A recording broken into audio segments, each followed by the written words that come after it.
Peut-être tu peux nous expliquer pourquoi on pratique l'Agnihotra matin et soir avec le feu védique?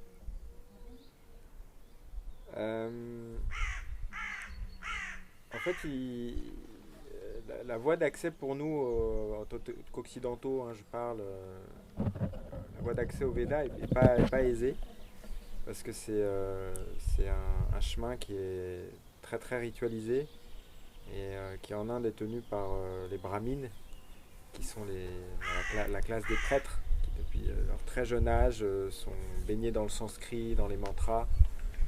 Et il y a vraiment toute une éducation, toute une formation, tout un parcours en fait pour pouvoir officier dans cette tradition-là.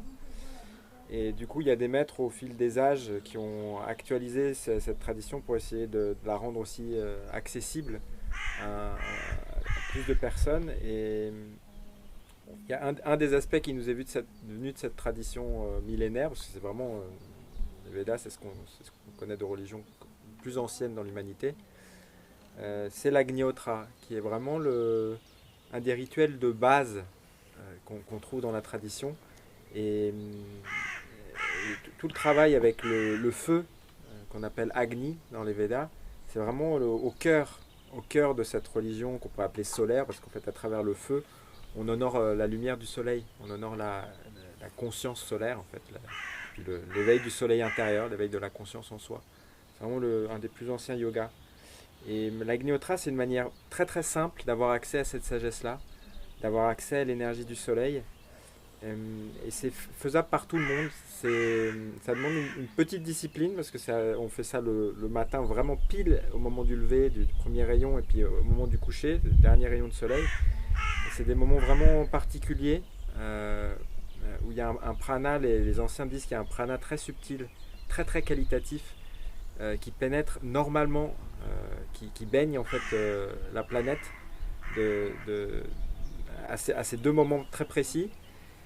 Et il semblerait que dans l'ère dans laquelle on est, ce qu'on les anciens appellent le Kali Yuga, cette ère sombre, avec l'ensemble de la pollution qu'on peut avoir sur le champ magnétique de la planète, et puis très concrètement avec toutes nos fumées, nos émanations, etc., dans l'atmosphère terrestre, mais en fait, on n'a pas complètement la sphère terrestre n'a plus complètement l'accès en fait à cette qualité et cette subtilité du prana à ces deux moments-là. Et alors, faut dire que c'est le moment où le jour rencontre la nuit rencontre le jour. Donc, c'est le moment où on parle de trois gunas dans la tradition. Il y a Tamaguna, Rajguna et Sadguna. Donc, Raj, c'est vraiment l'énergie du mouvement. Tam, c'est l'énergie de l'inertie, c'est l'immobilité. Donc la nuit, on est dans cette énergie-là, on est immobile, on se relâche, on est dans la lourdeur, le côté tamasique du coup. Et le jour, c'est le moment de l'activité de Raja, le moment où on est occupé par nos sens, par notre travail, par les enfants. C'est vraiment le moment où on est en mouvement. Donc c'est Rajguna.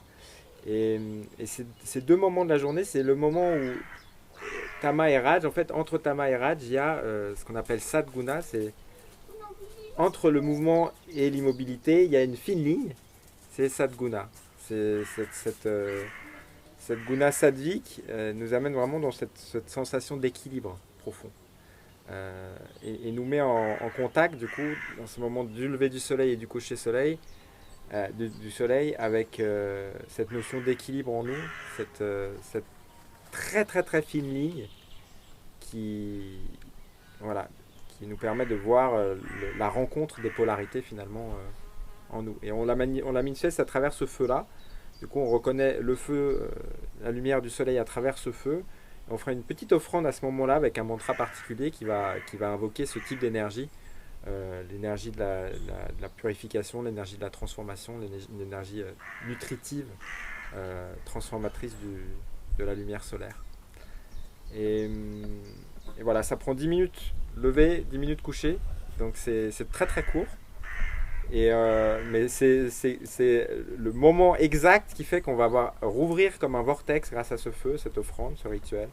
On va rouvrir un vortex, un peu comme un chakra. On rouvre un vortex pour que cette énergie du soleil puisse vraiment pénétrer au sein de la Terre. Donc évidemment, ça va être bénéfique pour la personne qui est en train de faire le rituel, mais la manière dont ça a été ressuscité, ravivé en fait récemment, ce rituel, cet ancien rituel védique, c'est les maîtres qui l'ont donné, on dit c'est pour purifier en fait, guérir notre environnement.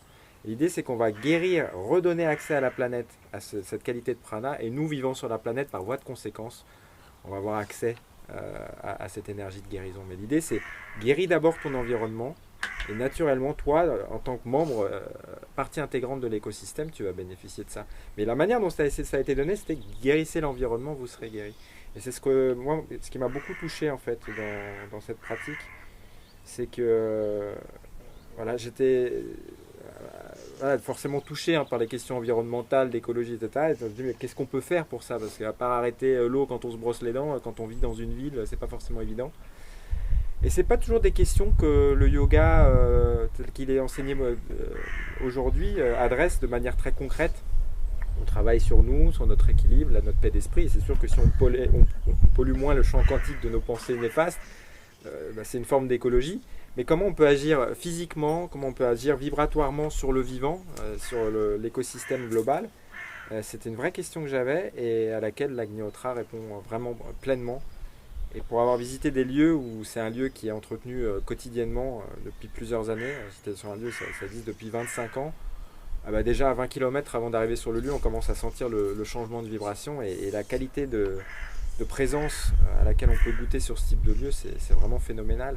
Et du coup, l'ouverture à l'interaction avec le vivant, avec tous les êtres subtils qui peuvent vivre sur ce lieu et dans la nature sur ce lieu, m'a beaucoup touché.